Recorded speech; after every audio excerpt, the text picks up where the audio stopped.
Everyone, எல்லாரும் எப்படி இருக்கீங்க? கண்டிப்பாக நல்லா இருப்பீங்கன்னு நம்புகிறேன்.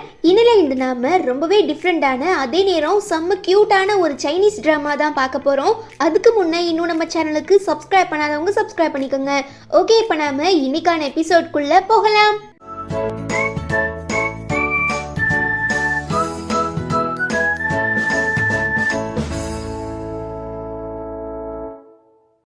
இந்த எபிசோட்கான ஓப்பனிங் சீனில் நம்ம ஹீரோயினோட பாய் ஃப்ரெண்டான கெவின் ஒரு பெரிய பட்ஜெட் படத்தில் ஹீரோவாக நடிக்கணுங்கிறதுக்காக நம்ம ஹீரோயினை ஏமாற்றி ட்ரக்ஸ் கொடுத்து இந்த மாதிரி ஒன்றை இன்வெஸ்டர் மீட் பண்ணணும்னு சொன்னார். ஸோ ஃபர்ஸ்ட் ஃப்ளோரில் இருக்கிற 8ஆம் நம்பர் ரூமுக்கு நீ போயிட்டு வான்னு சொல்லவும் இவனோட சூழ்ச்சமும் தெரியாமல் மயக்கத்தில் இருக்கிற ஹீரோயின் தடுமாறி போகிறாங்க. ஆக்சுவலாக அவங்கள அந்த இன்வெஸ்டர் கூட ஒன் நைட் ஸ்டாண்டில் இருக்க வச்சு அது மூலமாக பெரிய பட்ஜெட் படத்தில் ஹீரோவாக நடிக்கணுங்கிறதுக்காக தான் இப்படி பிளான் பண்ணியிருப்பான். இது தெரியாமல் ஹீரோயினுமே போகிறாங்க. பட் அந்த இன்வெஸ்டர் ஆல்ரெடி ஒரு பொண்ணு கூட ரிலேஷன்ஷிப்ல இருக்கிறத பார்த்துட்டு வெளியில வந்துடுறா. இன்னொரு சைடு அதே ஹோட்டலில் ஒரு முக்கியமான மீட்டிங்காக ரெடி ஆகிட்டு இருக்க நம்ம ஹீரோ ஃபோனில் காரசாரமாக பேசிகிட்டு இருக்கும்போது அவர் கையில் வச்சிருக்க ஒயின் கிளாஸை அசிஸ்டன்ட் வாங்குறாங்க. உடனே நம்ம ஆளுக்கு கை ஃபுல்லாக ரேஷஸ் ஏற்பட்டுருது. பிகாஸ் நம்ம ஹீரோவை ஏதாவது பொண்ணுங்க தொட்டுட்டாங்கன்னா உடனே அவருக்கு அலர்ஜி ஏற்பட்டுரும். ஸோ அவன் ரொம்ப பேனிக் ஆகிடுறதுனால அசிஸ்டன்ட் பொண்ணு சாரின்னு சொல்லிட்டு அங்கேருந்து கிளம்புன அடுத்த செகண்டே மயக்கத்தில் இருக்கிற ஹீரோயின் உள்ளே வராங்க. ஏய், நீ யாரு? ஒழுங்கா இங்கே இருந்து போன்னு நம்ம ஹீரோ சொல்லி வாய மூடுறதுக்குள்ள டக்குன்னு அவரை ஹக் பண்ணுற ஹீரோயின் எனக்கு ரொம்ப அன்கம்ஃபர்டபுளாக இருக்கு, ஸோ இதில் இருந்து என்னை காப்பாத்துன்னு கேட்க, இதை விட எனக்கு நிறைய முக்கியமான வேலை இருக்கு, ஒழுங்கா இங்கே இருந்து போன்னு ஹீரோ எவ்வளவோ சொல்லி பார்க்குறான். ஆனால் கண்ட்ரோலை மீறி நம்ம ஹீரோயின் அவரை கிஸ் பண்ணிடவும் என்ன இது வழக்கத்துக்கு மாறா இன்னைக்கு எந்த அலர்ஜியுமே ஏற்படலன்னு சொல்லி ரொம்பவே ஆச்சரியப்படுற ஹீரோயினை பார்த்து அட்மையர் ஆகி இது எல்லாத்துக்கும் காரணம் நீ தான், ஸோ எதுக்காகவும் என்ன பிளேம் பண்ணாதன்னு சொல்லி அவளை கிஸ் பண்ணிடுறான். 2 பேருக்கு நடுவில் ஒன் நைட் ஸ்டாண்டுமே நடந்துடுது. கட் பண்ண அடுத்த நாள் காலையில் கண் விழிக்கிற நம்ம ஹீரோயின் ரெஸ்ட் ரூமுக்கு போகிறாங்க. பட் வழக்கத்துக்கு மாறா நிறையவே வியர்டான விஷயங்கள்லாம் நடக்குது. என்னவா இருக்கும்னு சொல்லி கண்ணாடியை பார்த்தா நம்ம ஹீரோயின் செம்ம ஷாக் ஆகிடுறா. பிகாஸ் பாடிக்குள்ளே இருந்துட்டு இருக்கிறது நம்ம ஹீரோவோட சோல், வெளியில் இருக்கிறது ஹீரோயினோட பாடி. நைட்டு நடந்த ஒன் நைட் ஸ்டாண்டில் நம்ம ஹீரோயினுக்கும் பாடி ஸ்வாப் ஆகியிருக்கும். எப்பட்றா இதெல்லாம்னு சொல்லி ஹீரோயின் உடம்புக்குள்ளே இருக்கிற ஹீரோ ரொம்பவே கன்ஃபியூஷனாக இருக்கும்போது தான் ஹீரோ உடம்புக்குள்ளே இருக்கிற ஹீரோயின் கண் விழிக்கிறாங்க. பாடி ஸ்வாப் ஆன விஷயம் தெரியாமல் ஐயையோ பெரிய சம்பவம் பண்ணிட்டோம் போலியே, அந்த மனுஷன் கண்ணில் மாட்டுறதுக்குள்ளே இங்கேருந்து எஸ்கேப் ஆகிடணும்னு சொல்லி வெளியில் வந்துடுறாங்க. ஸோ நம்ம ஹீரோ வந்து பார்க்கும்போது அங்கே யாரையும் காணோம், செம்ம பேனிக் ஆகிடுறான். தென் நம்ம ஹீரோயினோட பாய் ஃப்ரெண்ட் கெவின் பார்த்தோன்னா அவன் போட்ட பிளான் எல்லாமே ஸ்பாயில் ஆனது தெரியாமல் தன்னோட கேர்ள் ஃப்ரெண்ட் கிட்ட இந்நேரத்துக்கு ஹீரோயின் லாக் ஆகியிருப்பா, எப்படியும் எனக்கு ஹீரோ சான்ஸ் கிடைச்சிரும், அதுக்கப்புறம் அவளை நான் ஈஸியாக கழட்டி விட்டுருவேன், நீயும் நானும் ஹாப்பியாக இருக்கலான்னு சொல்லிட்டு வெளியில் வராங்க. இதை பார்த்து கடுப்பாகிடுற நம்ம ஹீரோயின், அதாவது ஹீரோ பாடியில் லேடிஸ் காஸ்டியூம் போட்டிருக்க நம்ம ஹீரோயின் என்ன காதலிக்கிறதா சொல்லி இத்தனை வருஷமா என் பின்னால சுத்திட்டு இப்ப ஏமாத்தி இன்னொரு பொண்ணு கூட பழகுறியே, உனக்கெல்லாம் கொஞ்சம் கூட வெக்கமா இல்லையான்னு கேட்கவும் இவங்க 2 பேருக்கும் எதுவும் புரியல. மிஸ்டர் லீ, உங்களுக்கு என்ன ஆச்சு?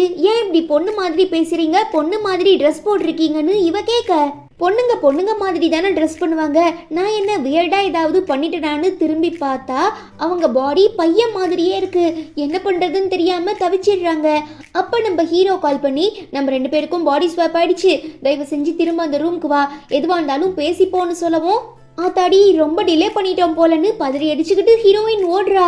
என்ன இது, ஒரு வேளை மிஸ்டர் லீக்கு உங்க மேல சீக்ரெட் கிரஷ் இருந்திருக்கும் போல, எப்போ அவர் கே ஆனாரு, இதுக்கப்புறம் என்னால் அவரை கல்யாணம் பண்ணிக்க முடியாது, நான் உடனே எங்க மேரேஜை கால் ஆஃப் பண்ண போறேன்னு லில்லி சொல்லவும் கொஞ்சம் பொறுமையாரு, ஏன்னா இப்போ நம்ம 2 பேரும் ஹீரோயினா நடிக்க போற மூவியோட ப்ரொடியூசர் மிஸ்டர் லீ தான், ஹீரோ தான், அதனால நீ இப்போ கோவப்பட்டு அவருக்கு எதிராக ஏதாவது செஞ்சினா கண்டிப்பாக நம்ம போட்ட எல்லா பிளானும் ஸ்பாயில் ஆகிடும், ஸோ நீ கொஞ்சம் அமைதியாருன்னு கெவின் லில்லியை சமாதானம் பண்ணிடுறான். இப்படி ஒரு சம்பவம் நடந்ததை ஏற்றுக்க முடியாது நம்ம ஹீரோயின் பயங்கரமாக ஃபீல் பண்ணி அழுது அங்கே இருக்கிற எல்லா டிஷ்யூ பேப்பரையும் காலி பண்ணிடுறா.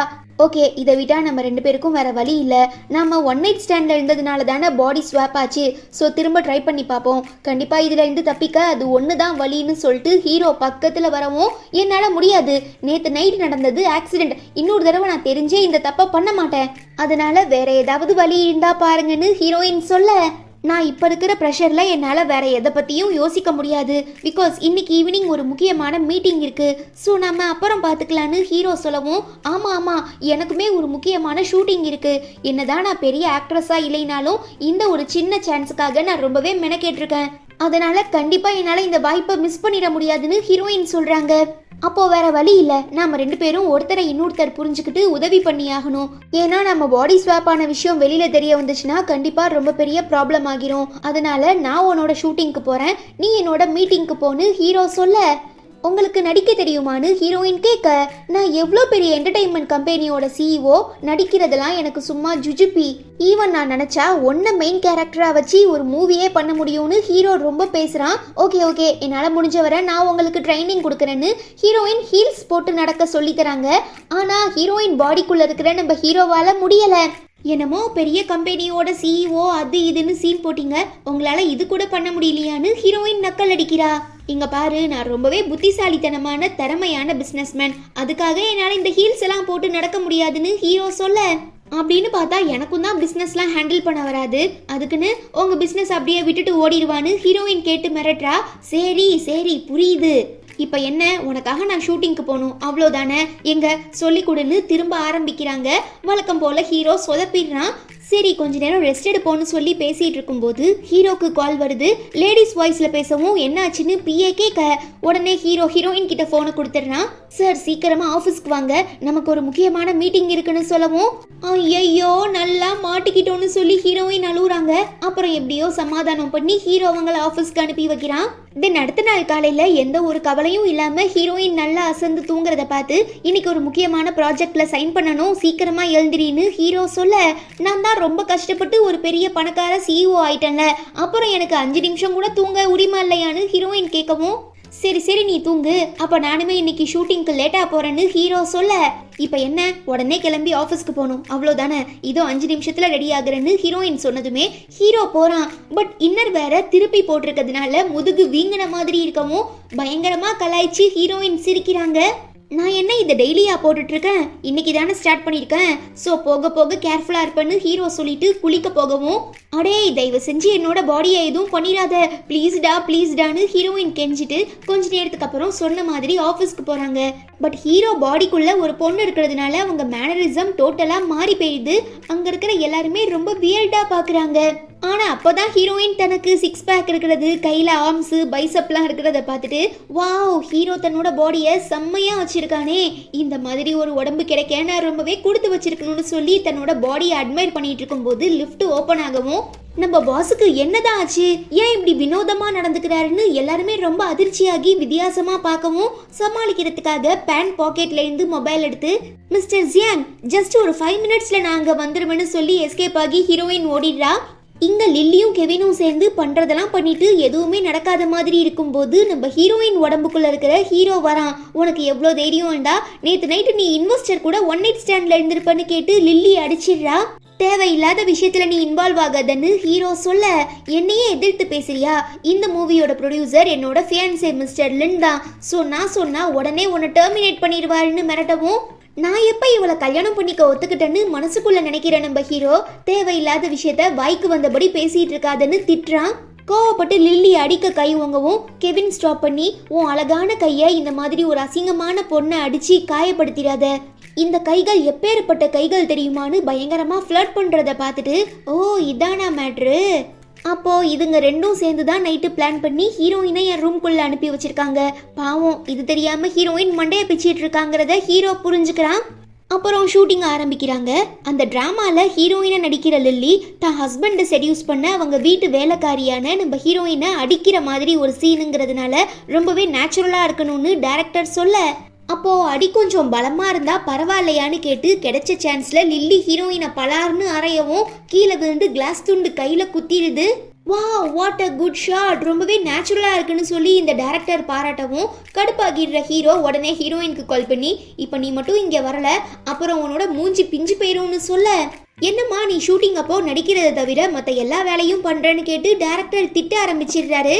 உங்க கண்ணுக்கு முன்னவே அவ என்ன பயங்கரமா அடிச்சு கீழே தள்ளி விட்டுருக்கா, கையில கிளாஸ் குத்தி ரத்தம் வருது, அதெல்லாம் கண்டுக்காம உங்களுக்கு ஷூட்டிங் தான் முக்கியமானு ஹீரோ கேட்க, இந்த சின்ன ஒரு காயத்துக்கு எதுக்கு இப்படி சீன் போடுற, என்டர்டைன்மெண்ட் இண்டஸ்ட்ரியில முன்னேறணும்னா அதுக்கு இந்த மாதிரி சில தியாகங்கள் பண்ணா மட்டும்தான் முடியும்னு டைரக்டர் சொல்லவும் ஹீரோ டென்ஷன் ஆகிடுறான். இவகிட்டலாம் பேசி எதுக்கு நேரத்தை வேஸ்ட் பண்றீங்க, நடிக்க விருப்பம் தான் இருக்கட்டும், இல்ல அவளை அடிச்சு துரத்துங்கன்னு லில்லி சொல்றா. ஓகே நான் ஆக்ட் பண்ணுறேன்னு ஹீரோயின் ஒத்துக்கிறதுனால மறுபடியும் ஷூட்டிங் ஆரம்பிக்கிறாங்க. போன தடவை உன் கையில் மட்டும்தானே அடிபட்டது, இந்த தடவை உன் முகமே மாறப்போகுதுன்னு சொல்லி லில்லி அகைன் அடிச்சிடுறா. ஆனால் இந்த தடவை ஹீரோயின் அவளை திரும்பி அடிச்சிடுறாங்க. என்ன அடைய முடியலங்கிற டென்ஷனில் நீ எதுக்காக லில்லி மேலே கோவப்படுற? லில்லியோட ஃபியான்சே தான் இந்த ட்ராமாவோட ப்ரொடியூசர். ஸோ லில்லி நினச்சா உனக்கு ஃப்யூச்சரே இல்லாமல் பண்ண முடியும்னு கெவின் சொல்கிறான். இவ தான் சும்மா சும்மா மிஸ்டர் லின் என்னோட ஃபியான்சேன்னு சொல்லிட்டு இருக்கா. ஆனால் அந்த மனுஷன் இன்னை வரைக்கும் எந்த ஸ்டேட்மெண்ட்டுமே இதை பற்றி ரிலீஸ் பண்ணலன்னு ஹீரோயின் சொல்ல, நானும் ஹீரோவும் சின்ன பசங்களாக இருக்கும்போது எங்கள் வீட்டு பெரியவங்க தான் இந்த முடிவு எடுத்தாங்க. ஸோ இதை அஃபிஷியலாக அனௌன்ஸ் பண்ண வேண்டிய அவசியம் எங்களுக்கு இல்லைன்னு லில்லி சொல்ல, என்ன இருந்தாலும் நீ கை நீட்டி அடிச்சது தப்பு. ஒழுங்கா லில்லி மேடம் காலில் விழுந்து மன்னிப்பு கேளு, இல்லை நான் உன்னை பிளாக் லிஸ்ட் பண்ணிடுவேன்னு டைரக்டர் மிரட்டுறாரு. ஆமாம், லில்லிக்கு இருக்கிற செல்வாக்கை வச்சு உன்னை இந்த என்டர்டைன்மெண்ட் இண்டஸ்ட்ரியிலேருந்தே வெளியில் அனுப்பலாம். அதுக்கப்புறம் என்னால் கூட உனக்கு உதவி பண்ண முடியாது. ஸோ நீ லில்லி கிட்ட மன்னிப்பு கேளுன்னு கெவின் கட்டாயப்படுத்துகிறான். தப்பு பண்ணது அவ, ஸோ அவ தான் ஏன் காலில் விழுந்து மன்னிப்பு கேட்கணும். அதுக்கப்புறம் வேணும்னா நான் மன்னிக்கிறத பற்றி யோசிக்கிறேன்னு ஹீரோயின் சொல்ல, டைரக்டர் தன்னோட ஆட்களை வச்சு நம்ம ஹீரோயினை பிளாக் பண்ணி லில்லி காலில் விழுந்து மன்னிப்பு கேட்க சொல்லி ஃபோர்ஸ் பண்ணுறாரு. ஆனால் முடியாதுன்னு சொல்லிடவும் கீழே உடஞ்சி கிடக்கிற கிளாஸ் துண்டுகளை வச்சு ஹீரோயின் முகத்தை டேமேஜ் பண்ணிடுவோன்னு சொல்லி எல்லாரும் மிரட்டிட்டு இருக்கும்போது கரெக்டாக ஸ்பாட்டுக்கு வர நம்ம ஹீரோ பாடிக்குள்ளே இருக்கிற ஹீரோயின் காப்பாற்றிடுறாங்க. லின்மாமா நான்சி என்ன அடிச்சிட்டான்னு லில்லி சொல்ல, என்ன நான்சி நீ ஒரு பொண்ணை இப்படியே அடிக்கிறது, என்னை நல்லா பாரு, இப்படி அடிக்கணும்னு நம்ம ஹீரோவே லில்லி அடிச்சிடுறான். நான் யாருன்னு தெரியலையா, நான் தான் உங்கள் ஃபியான்சே லில்லின்னு சொல்கிறா. மிஸ்டர் லின், நீங்கள் அடிக்க வேண்டியது லில்லி இல்லை, அதோ அங்கே தெனாவட்டா உட்காந்துருக்க நான்சியன்னு கெவின் மாட்டி விடுறான். நீங்கள் சொல்கிற எதையும் நான் நம்ப மாட்டேன், எனக்கு ஹீரோயின் மேலே முழு நம்பிக்கை இருக்குன்னு சொல்லிட்டு ஹீரோயின் பக்கத்தில் வந்து ரொம்ப அடிபட்டுருச்சா, உன் உடம்புக்கு எதுவும் ஆகலைல, ஐயோ ஓகே பேபின்னு கேட்குறாங்க. பிகாஸ் அது அவங்க பாடி. இதை பார்த்துட்டு அந்த டைரக்டர் நம்ம ஹீரோவும் ஹீரோயினும் டேட்டிங் பண்ணுறாங்க போல நினச்சிக்கிட்டு, மேடம் உங்கள் ஆக்டிங் ஸ்கில் நிஜமாவே வேற லெவல், ஸோ என்னோட அடுத்த ட்ராமாக்கு நீங்கள் தான் ஹீரோயினாக இருக்கணும்னு கேட்டு கெஞ்சிரான். ரொம்பவே நக்கலாக சிரிக்கிற ஹீரோயின், என்னால் இதை கண்டிப்பாக ஏற்றுக்க முடியாது. கொஞ்ச நேரத்துக்கு முன்னால தான் என்கிட்ட அவ்வளோ ரூடாக பேசினேன், இப்போ ஹீரோவை பார்த்துட்டு எதுக்காக பம்முறன்னு கேட்க பதில் சொல்ல முடியாமல் தயங்குறாரு. நீ சான்ஸ் வாங்கி தரேன்னு சொல்லி நிறையவே சின்ன பொண்ணுங்களை ஏமாற்றி உன் வலையில் விழ வச்சு செடியூஸ் பண்ணியிருக்கேன்னு நான் கேள்விப்பட்டிருக்கேன். ஸோ அதனால உன்னை நான் அக்யூஸ் பண்ணுறேன். இதுக்கப்புறம் என்னோட ப்ரொடக்ஷன் கம்பெனியில் உனக்கு வேலை இல்லைன்னு சொல்லி ஹீரோ டைரக்டர் அனுப்பிடுறான். மிஸ்டர் லின், நான் உங்கள் ஃபியான்சே, ஆனால் நீங்கள் எதுக்காக இவ கூட பழகிட்டு இருக்கீங்க? இவ ரொம்பவே மோசமான பொண்ணுன்னு சொல்லவும், யார் மோசமான பொண்ணு? நீ தான். ஏன்னா உன்னோட எண்ணங்கள் தப்பாக இருக்கு, உன்னோட செயல்கள் ரொம்பவே மோசமாக இருக்குன்னு ஹீரோயின் சொல்ல, ஆமாம் அதனால தான் ஹீரோ உன் கூட நடக்கிறதா இந்த மேரேஜை கேன்சல் பண்ணிட்டான்னு ஹீரோயின் சொல்லவும், அதுக்கெல்லாம் வாய்ப்பே இல்லை, நான் கண்டிப்பாக இந்த விஷயத்த சும்மா விட மாட்டேன்னு லில்லி கத்தவும், நீ என்ன முடிவு பண்ணுறது? நான் ஆல்ரெடி முடிவு பண்ணிட்டேன், நான் ஹீரோயினை தான் மேரேஜ் பண்ணிக்க போகிறேன்னு சொல்லி நம்ம ஹீரோ உடம்புக்குள்ளே இருக்கிற ஹீரோயின் உடம்புக்குள்ளே இருக்கிற ஹீரோவை கிஸ் பண்ணதுமே நம்ம ஆளு ரொம்ப வெக்கப்படுறான். கொஞ்ச நேரத்துக்கு அப்புறம் நடந்த எல்லாத்தையும் மறந்துட்டு ஹீரோயின் ரொம்பவே ரிலாக்ஸாக ஆஃபீஸில் உட்காந்து சீரீஸ் பார்த்துட்டு இருக்கும்போது மன்னிப்பு கேட்கறதுக்காக லில்லி வரா. பட் அவள் தொட்டதுமே ஹீரோயினுக்கு ரொம்ப அலர்ஜி ஆகிடுது. அப்போதான் நம்ம ஹீரோக்கு பொண்ணுங்க தொட்டா ரேஷஸ் ஆகிருங்கிற விஷயம் ஞாபகத்துக்கு வரவும், நாம சும்மா இருந்தாலும் கண்டிப்பாக இவ விட மாட்டா, அதாவது ட்ரிக் பண்ணி இவளை வெளியில துரத்தணும்னு யோசிச்சு, இன்னைக்கு நீ ரொம்பவே அழகா இருக்க, நான் உன் கூட ஜாலியாக இருக்கணும்னு ஆசைப்படுறேன், எனக்கு கோஆப்ரேட் பண்ண முடியுமான்னு ஹீரோயின் கேட்க, இவளுமே நம்பி கொஞ்சம் கிளாமரஸாக ட்ரெஸ் பண்ணுறா. இந்த சான்ஸை கரெக்டாக யூஸ் பண்ணிக்கிற ஹீரோயின் லில்லியை கிஸ் பண்ணுற மாதிரி அப்படியே அவளை டோர் கிட்ட கொண்டு வந்து தான் ஆஃபீஸ் ரூம்லேருந்து வெளியில் தள்ளி விடுறது மட்டும் இல்லாமல், இனி என்னோட ஆஃபீஸ்க்குள்ள நாய்களுக்கும் லில்லிக்கும் அலௌட் இல்லைங்கிறத போஸ்டர் அடித்து ஒட்டுங்கன்னு சொல்லி கலாய்க்கவும் செம்ம கடுப்பாகிடுறா. இன்னொரு சைடு கெவின் ஹீரோயினை மீட் பண்ணி, நடந்த எல்லா தப்புக்குமே என்னை மன்னிச்சிடு, நானா இது எதையும் செய்யலை, லில்லி தான் என்னை செடியூஸ் பண்ணி எனக்கு ஆசை காட்டி என்னோட வாழ்க்கையவே மாற்றிட்டா, ஆனால் இப்போ நான் என் தப்பை உணர்ந்துட்டேன், தயவு செஞ்சு என்னை விட்டுட்டு போயிடாத, உனக்காக நான் என் உயிரை கொடுக்க கூட ரெடியாக இருக்கேன்னு சொல்ல, எப்படா இப்படி பச்சை போய் பேசுகிற? நான் உன்னை 3 வருஷமா உண்மையாக உயிருக்குயிராக காதலிச்ச ஒரே காரணத்துக்காக தான் நான் கஷ்டப்பட்டு சம்பாதிச்ச காசு எல்லாத்தையும் நீ ஒரு பெரிய ஹீரோ ஆகணுங்கிறதுக்காக நான் கொடுத்தேன். ஆனால் நீ அந்த நன்றி கொஞ்சம் கூட இல்லாமல் என்ன ஒரு இன்வெஸ்டர் கிட்ட விற்க பார்த்துருக்க, அப்புறம் எப்படி ஒன்ன மாதிரியான ஒரு ஃப்ராடை என்னால் நம்ப முடியும்னு ஹீரோயின் கேட்க, ப்ளீஸ்மா என்னை விட்டுட்டு போயிடாத, நீ இல்லாமல் எனக்கு சந்தோஷமே இல்லைன்னு கேட்டு கெஞ்சுறதுனால நான் எது சொன்னாலும் கேட்பியான்னு ஹீரோயின் கேட்க, இவனுமே தலையாட்டிடுறான். உடனே ஒரு கத்தி எடுத்து அவன் கழுத்தில் வச்சு, இத்தனை வருஷமா நான் கஷ்டப்பட்டு உனக்காக செலவு பண்ண எல்லா பணத்தையும் என்னோட அக்கௌண்ட்டுக்கு, அதாவது ஹீரோயின் அக்கௌண்ட்டுக்கு மாத்தி விடுன்னு சொல்லவும் பயந்து போய் வேற வழி இல்லாம கெவினுமே எல்லா அமௌண்ட்டையும் டிரான்ஸ்ஃபர் பண்ணிடுறான். ஹீரோ அப்படியே கொஞ்சம் ரிலாக்ஸ் ஆகும்போது நைஸா அந்த கத்தியை தட்டி விட்டுட்டு ஹீரோயின் கழுத்தை பிடிச்சி, உனக்கு எவ்வளவு தைரியம்டா என்னையே மிரட்டி இருப்பேன்னு கேட்க, வெளியில பார்க்க தான் நான் ஒரு பொண்ணு, ஆனா உள்ளுக்குள்ள நிஜமான ஆம்பளடான்னு சொல்லி கெவின் கையை முறிச்சு, இதுக்கப்புறம் தேவையில்லாம ஏதாவது பிரச்சனை பண்ண அப்புறம் உடம்புல உயிர் இருக்காதுன்னு சொல்லி மிரட்டிட்டு ஹீரோ கிளம்பிடுறான். ஏதோ ஒன்று தப்பா இருக்கு, அது என்னங்கிறத நான் கூடிய சீக்கிரம் கண்டுபிடிச்சி உன்னை பழி வாங்காம விட மாட்டேன்னு கெவின் சபதம் போடுறான். தென் வீட்டுக்கு வந்ததுமே நம்ம ஹீரோயின் ஒருத்தர் இன்னொருத்தர்கிட்ட நடந்த எல்லா விஷயங்களையும் சொல்றாங்க. இதனால ரொம்ப ஜெலஸாகிடுற நம்ம ஹீரோயின், இந்த மாதிரி தான் லில்லி உன்னை பார்க்கறதுக்காக அரைகுறையா ட்ரெஸ் பண்ணிக்கிட்டு அடிக்கடி உன்னோட ஆஃபீஸ்க்கு வருவாளான்னு கேட்க, நீ ஏன் தேவையில்லாம அவளை பத்தி பேசுற, உண்மையை சொல்லணும்னா அவ ரொம்பவே புத்திசாலி, பார்க்கறதுக்கும் அழகா இருக்கா, பெரிய யூனிவர்சிட்டியில படிச்சு கிராஜுவேட் ஆகியிருக்கா, முக்கியமா பணக்கார வீட்டு பொண்ணு, ஆனா அவ எதுக்காக இப்படி ரொம்பவே வியர்டா நடந்துக்கிறாங்கிறத தான் என்னால புரிஞ்சுக்க முடியலன்னு ஹீரோ கொஞ்சம் பாசிட்டிவா பேசுறதுனால, என்ன அவ என்னை விட எல்லா விதத்திலையும் பெட்டர் அதானு நீ சொல்ல வர, அப்புறம் நான் எதுக்கு உனக்கு, இதுக்கப்புறம் என்கிட்ட பேசாதன்னு ஹீரோயின் கோச்சுக்கிறாங்க. பாவம் நம்ம ஹீரோ எப்படியாவது சமாதானம் பண்ணிடலான்னு முயற்சிக்கிறாரு. அப்ப ஹீரோவோட தாத்தா கிட்டே இருந்து கால் வரவும் என்ன பேசுறதுன்னு தெரியாம ஹீரோயின் முழிக்கிறாங்க. உடனே நம்ம ஹீரோயின் உடம்புக்குள்ள இருக்கிற ஹீரோ மொபைலை வாங்கி, தாத்தா நான் தான் உங்க பேரனோட கேர்ள் ஃப்ரெண்ட், உங்க வருங்கால கொள்ளு பேத்தி மருமகன்னு சொல்ல செம குஷியாகிடுறவரு. என்ன பேராண்டி இவ்வளோ பெரிய விஷயத்தை என்கிட்ட இருந்து மறைச்சிட்ட, ரொம்ப சந்தோஷம். ஓகே அடுத்த வாரம் நம்ம ஃபேமிலி டின்னர் இருக்கு, மறக்காம உன்னோட கேர்ள் ஃப்ரெண்ட் அழைச்சிட்டு வாப்பான்னு தாத்தா இன்வைட் பண்றாரு. நீ போற வேகத்தை பார்த்தா கூடிய சீக்கிரம் என்ன கல்யாணம் பண்ணிக்கிட்டு குழந்தை குட்டி பெற்றுருவ போலியேன்னு ஹீரோயின் சொல்ல, நீயும் நானும் திரும்ப பழையபடி நம்ம உடம்புக்குள்ள போலனா அதுதான் எனக்கு இருக்கிற ஒரே வழின்னு ஹீரோ சொல்லவும், சேச்சே நீ என் டைப் இல்ல, உன்ன மாதிரி பசங்களை எனக்கு சுத்தமா பிடிக்காதுன்னு ஹீரோயின் சொல்றாங்க.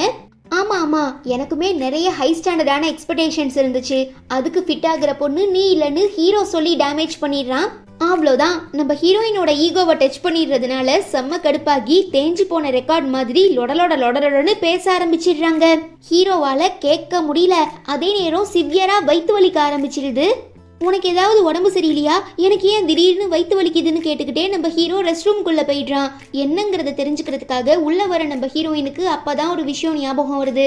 உனக்கு இந்த மந்த் பீரியட்ஸ் ஆகிடுச்சான்னு கேட்க, அப்படிலாம் எதுவும் இல்லைன்னு ஹீரோ சொல்ல பதறி போயிடுற ஹீரோயின் உடனே இந்த கிட் எடுத்து கொடுத்து தயவு செஞ்சு டெஸ்ட் பண்ணிட்டு வான்னு சொல்லவும், ஹீரோவுமே செஞ்சு பார்த்தா ரிசல்ட் பாசிட்டிவா வந்துடவும், நான் பிரெக்னெண்டா இருக்கேன், இல்ல நீ பிரெக்னெண்டா இருக்க, இல்ல நாம ரெண்டு பேருமே இப்ப பிரெக்னெண்டா இருக்கோம்னு சொல்லவும் ஹீரோயின் செம்ம அதிர்ச்சி ஆகிடுறா.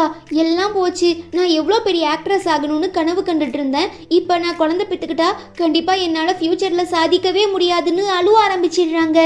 அதுக்காக என்னோட குழந்தைய என்னால் இழக்க முடியாது, ஸோ நம்ம ரெண்டு பேரும் மேரேஜ் பண்ணிக்கலான்னு ஹீரோ ப்ரப்போஸ் பண்ணிடுறாரு. இதை விட்டா வேற வழி இல்லைங்கிறத புரிஞ்சுக்கிற ஹீரோயினுமே ஹீரோவோட ப்ரப்போசலை அக்செப்ட் பண்ணிக்கிறா. இதுக்கப்புறம் நடக்க போகிற கூத்து தான் செம்மையாக இருக்க போது. அதை நீங்கள் தெரிஞ்சுக்கணுன்னா மறக்காம நம்ம சேனலுக்கு சப்ஸ்கிரைப் பண்ணிக்கோங்க. ஓகே அவ்வளவுதான், இதோட இந்த எபிசோடுமே முடியுது. இந்த எபிசோடு உங்களுக்கு பிடிச்சிருந்தா மறக்காம லைக் பண்ணிட்டு நம்ம சேனல் வீடியோஸை உங்கள் ஃப்ரெண்ட்ஸ் அண்ட் ஃபேமிலி கூட ஷேர் பண்ணுங்க. நான் உங்கள் எல்லாரையும் ரொம்ப சீக்கிரமாக அடுத்த எபிசோடில் மீட் பண்ணுறேன். Until then, it's bye from Afi and stay tuned with Spectre of Fantasy.